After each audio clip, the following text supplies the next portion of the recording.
Welcome to Broadway Buzz. Now this is supposed to be swimming or the monkey or all those things we grew up with. I was really the expert in the twist and the stroll, but I'm too tight a headshot to show you that, and it's a great mercy that you don't have to see it anyway.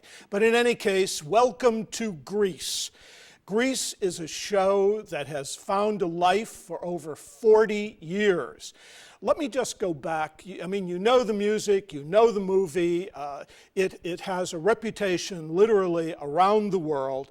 So let me just go back and give you some background. The show, as you know, was created in 1971. It literally started in Chicago. I'll fill you in on all of that in a moment. But let me go to the real culture that we're talking about, the greaser culture. Let's just think about the America at the end of the Second World War. We realize, of course, that the whole world went through a series of transformations. The war was a devastating event that challenged literally the world, and it redefined roles for everyone. So, of course, with all the young men in America being overseas, fighting in the wars in the Pacific and in Europe, it was the women, of course, who took over our country. They educated their children, they kept the homes in order, and very importantly, they started working. So this was the beginning of a transformation, a cultural transformation that was enormously profound. It changed and challenged the structure of our country. It changed and challenged the structure of families. It redefined the role of women. It was a very powerful event that happened. And so it's interesting to look in that sort of post-war period at what happened. In the arts, for example, we had the sort of beatnik movement. People went to coffee houses, we wore black, people played bongo drums, and everyone talked about the end of the world and the fear of the bomb. This was a period, of course, of Ferlinghetti and Ginsberg, and it brought about a kind of nihilistic view of life. Keep in mind, during the war, we kept such a positive attitude. Remember all of the arts of the period, the movies of the period, the songs of the period during the war were very sentimental, very uplifting, very powerful, with songs like I'll Be Home for Christmas. You knew, of course, that the hero would come in his uniform on Christmas Eve to be with the family. It was a period of tremendous sentimentality, but we needed that positive outlook, living in a world that was so bleak and so grim.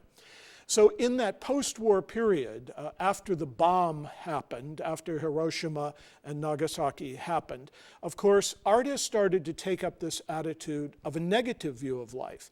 And so that found its form in the beatnik movement. We heard it in music.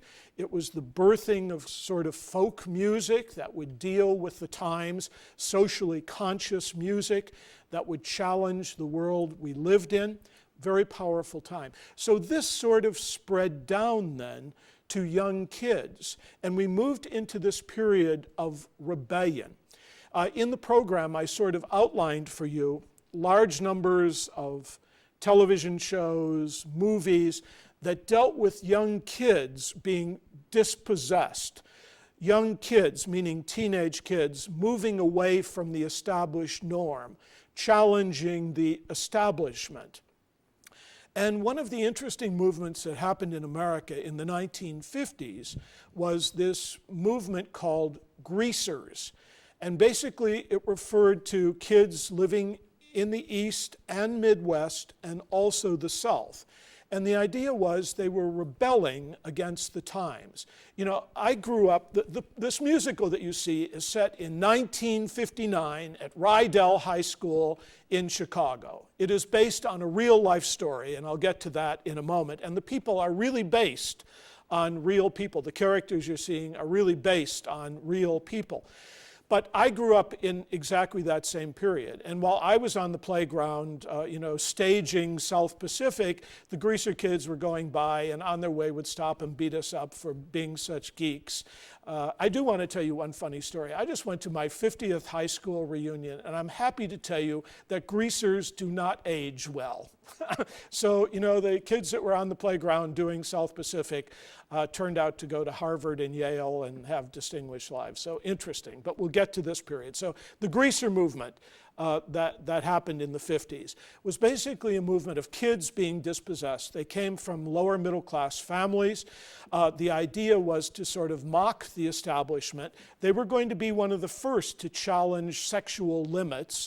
I mean, keep in mind, in the early 50s and growing up with Leave It to Beaver, we didn't even use the word pregnant on television, let alone any of the other implications of free love or all the things that would explode in the 1960s and 1970s.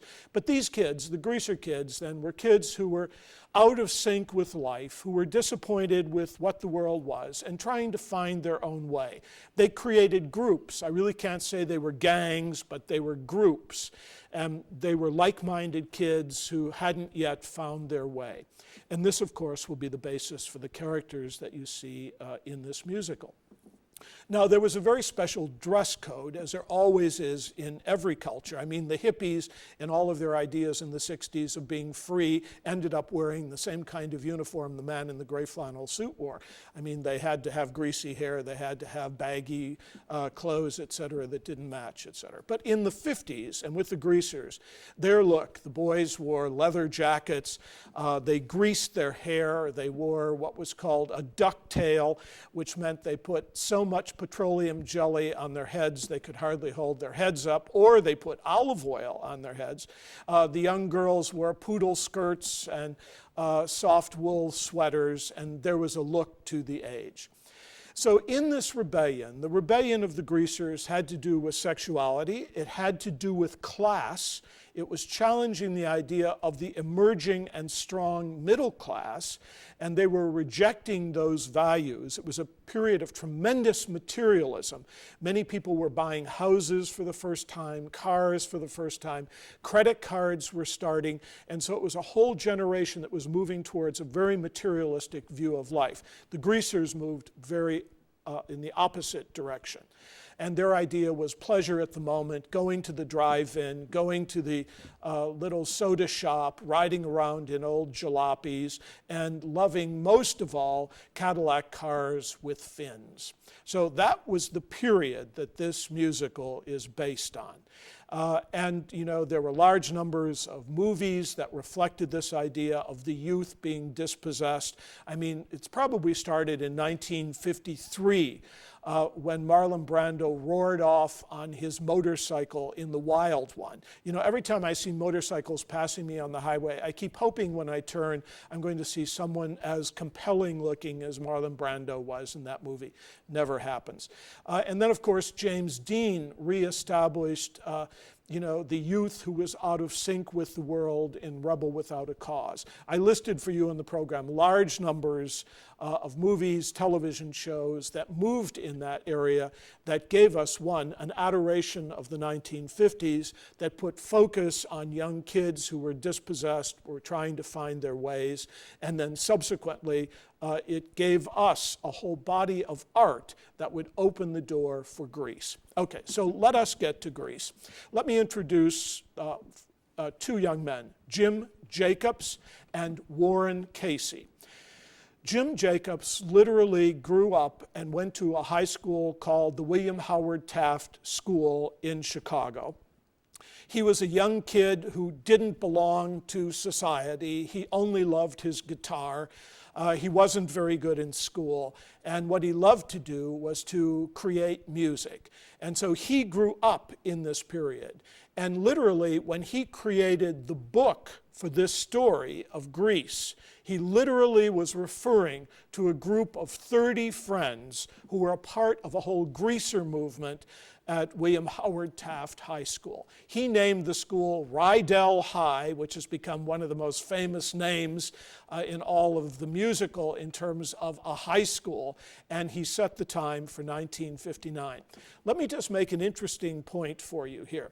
When he wrote this musical, he wrote it from the late 60s to the very early 70s. It was presented in 1971, pardon me, at a theater in Chicago called the Kingston Mines Theater. The Kingston Mines Theater, it was a theater I loved in this period. It was an old trolley warehouse where at the end of the day trolleys would go and be stored, and of course as trolleys went out of fashion there was this wonderful old atmospheric building that was turned into a theater. And so it was the perfect setting for this sort of anti-establishment musical. Its original title, incidentally, was Grease Lightning. And of course, that's one of the great songs in the show referring to the car that is so adored in the show. It's one of the high points of the musical, incidentally.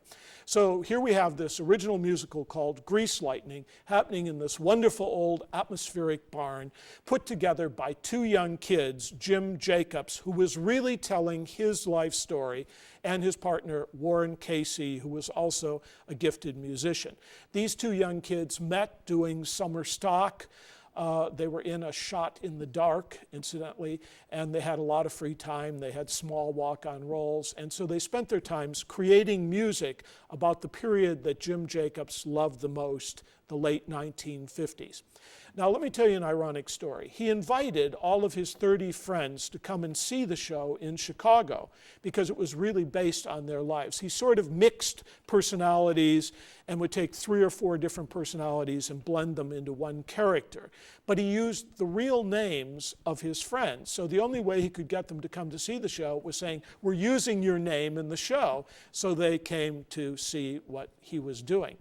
If we just jump forward in a moment to Chorus Line, remember that was a show also that used the real history, the real lives of dancers. But in that show, the dancers were given a cut. It was too small a cut, but they were given a percentage of the royalty of Chorus Line because their lives and their stories were being used in the musical. In this time, it was a much more innocent period. No one was very litigious. No one hired a lawyer to say, "You're stealing my life," and putting it on stage. The kids just came and said, "Great, good luck," and went away. So, here we have real lives that were used on the stage, and millions of dollars have been made, and no one has stepped forward to say, "But this is my life you have stolen and used in the show." I'm only telling you this to remind you that in the original version, it was very gritty and very character-driven. So here we are in Chicago, 1971. These two kids have come up with absolutely great and perfect music that reflects the late 50s. Keep in mind, this was the period of the birth of early rock and roll. This is the period of the development of Elvis Presley, etc. And so they create a musical catching that period so brilliantly. The moment you hear the overture of this show, when you see it, the whole period comes back to you in living technicolor.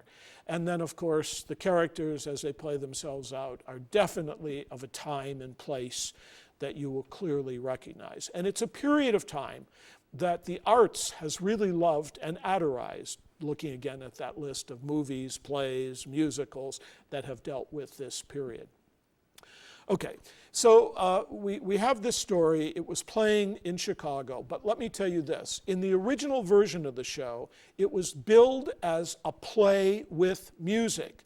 So it was 3/4 book, the storyline written out, that's the book, as you know, and 1/4 music.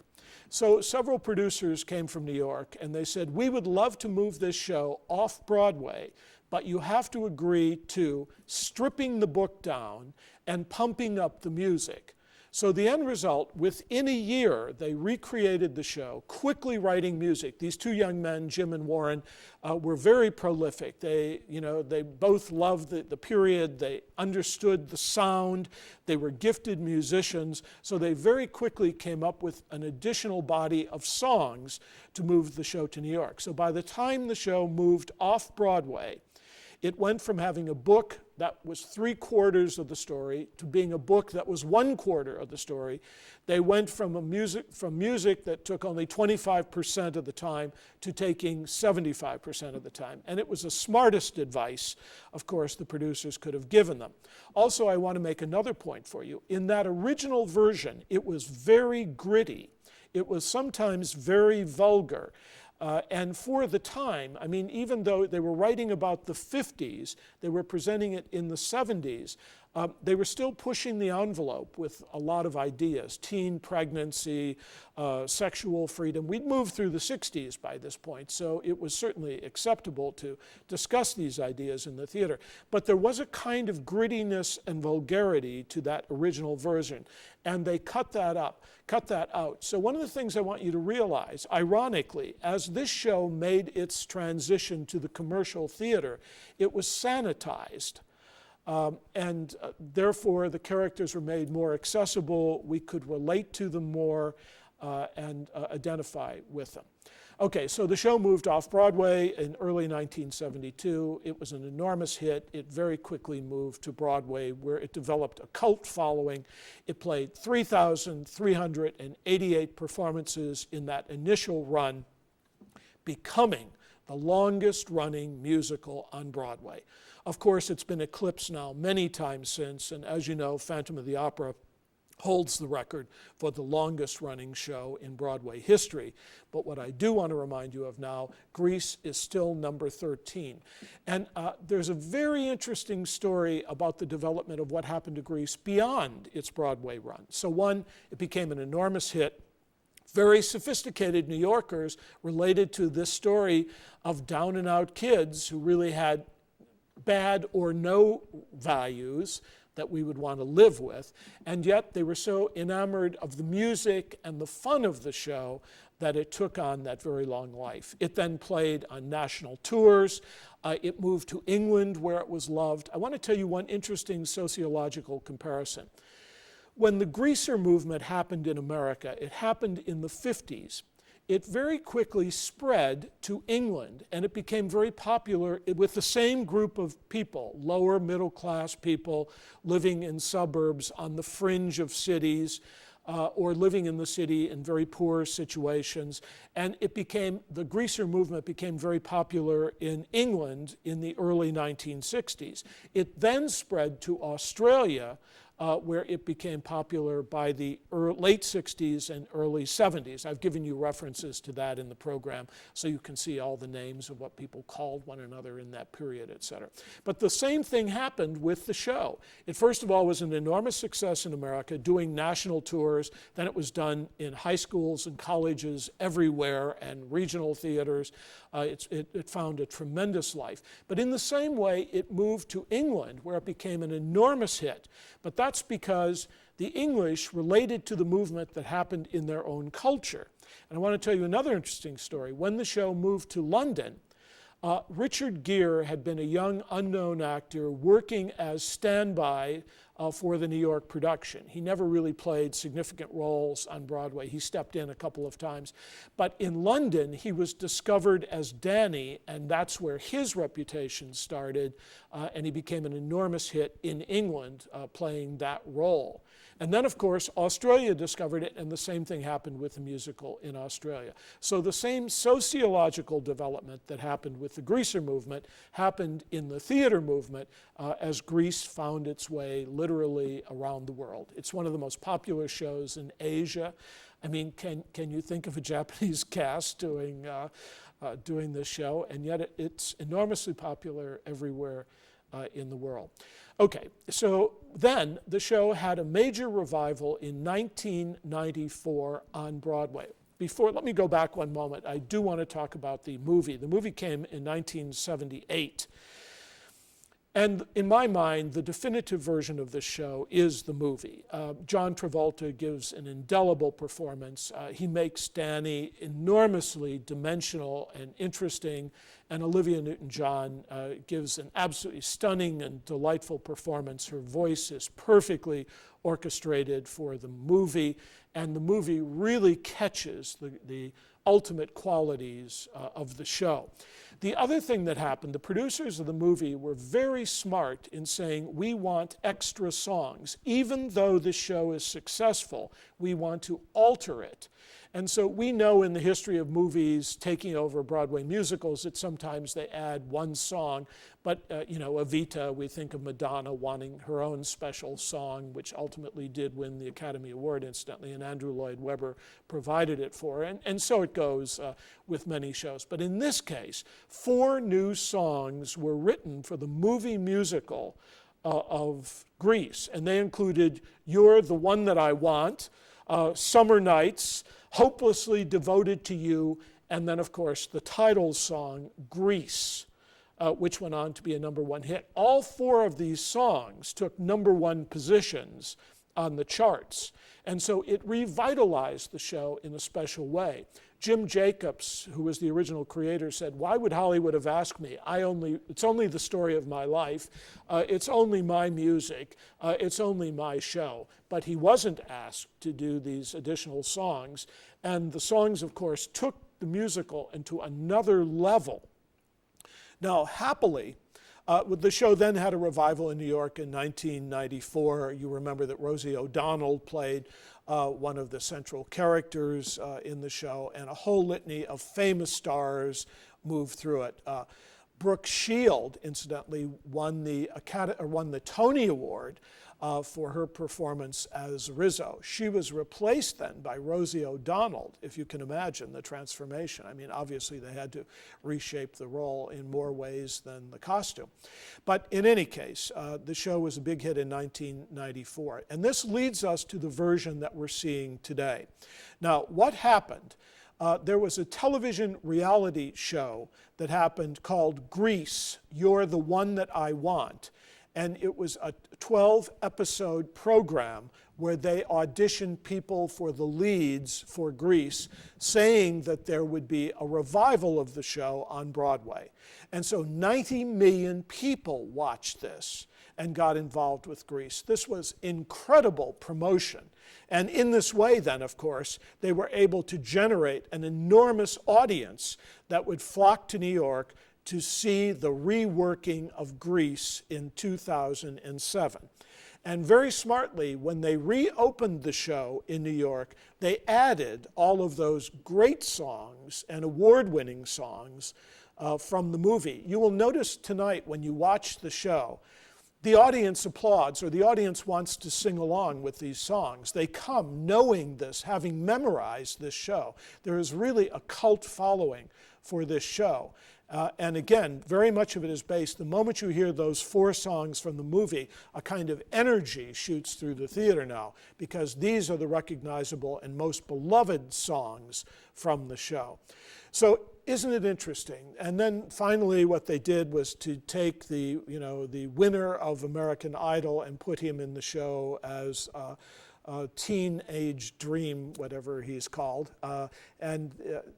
It just shows the commercial nature of how this show is developed. After the show opened in New York in 2007, it then had a very long and very distinguished run in New York, and then went on a national tour in late 2009 and 2010, and you're seeing that tour. So the tour then represents the best of the music from the show and the best of the music from the movie.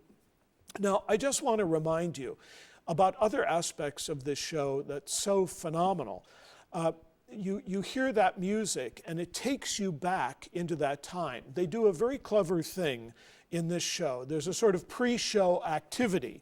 And about 10 minutes before the show begins, they do a record hop on stage. And again, for those of us old enough to remember that period, I mean, literally they have the audience sort of dancing in their seats, and the audience remembers and can sing along all of the songs that are being played in this record hop that we watch on the stage. But it's a wonderful way of pulling us back into that time and to reminding us what the manners, the customs, the values were of that time. Really stamped by this very powerful rock and roll music and this very powerful rock and roll sound, that we could still, young or old, we can all relate to that because one, we can understand the lyrics, two, we hear melody lines, and it moves in you, and you really do want to move to the music. So in that way, they were very clever to frame this show with that idea.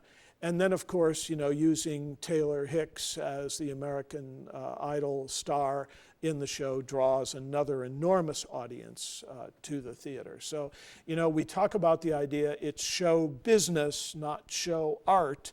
And that's certainly the case here. Very smart business minds have been at work here, taking a show that has been developed and redeveloped with music being changing, with characters being rewritten and softened along the way to make them more acceptable. Now, let me tell you a funny story about Jim Jacobs. This basically has been his life. His partner, Warren Casey, is deceased now, but Jim Jacobs has stayed with this show from the beginning, and of course he's made millions and millions of dollars in the process. For a young kid who was dispossessed, who was playing his little used guitar in 1971, he certainly has come a long way. If you did watch the television show, you realize that he was one of the judges on the show. He's always stayed very deeply connected. But to show you what a smart business person he is also, the show is going to close in 2010 after the national tour, and he has promised to go back to Chicago where the show started. He can't go back to the Kingston Mines Theater because, like all theaters, it was torn down, sadly. And there's a parking lot there. Is this a familiar story? Thank God that story didn't happen in Cleveland, but it did in Chicago, and that theater is gone. But he's finding a small theater, and he's going to present the show as he originally presented it in Chicago, going back to the strong book and stripping down the music. And you can be sure that with the world following that he's had with this show, that there will be people waiting in line to see the original Grease redone. So it seems, the show is celebrating its 40th anniversary. It's had several incarnations.